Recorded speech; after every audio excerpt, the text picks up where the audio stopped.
નમસ્કાર મિત્રો, હું મારિયા ખાન. હલચલ ભારત ન્યૂઝ 24 માં આપનું સ્વાગત છે. જોઈએ આજના મહત્વના સમાચાર. સુરત જિલ્લાના મહુવા તાલુકાના કરચલિયા ગામે આદિવાસી સગીર વયની બાળકી સાથે પરપ્રાંતીય કર્યા શારીરિક અડપલા.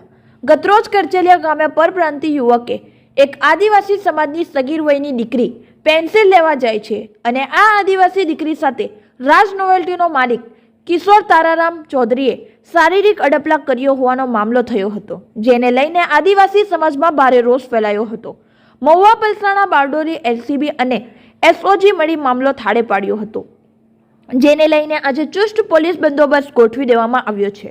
પોલીસ દ્વારા આરોપી કિશોર તારારામ ચૌધરી રાત્રિ સમય દરમિયાન વલસાડથી દબોચી લઈ આવ્યા હતા.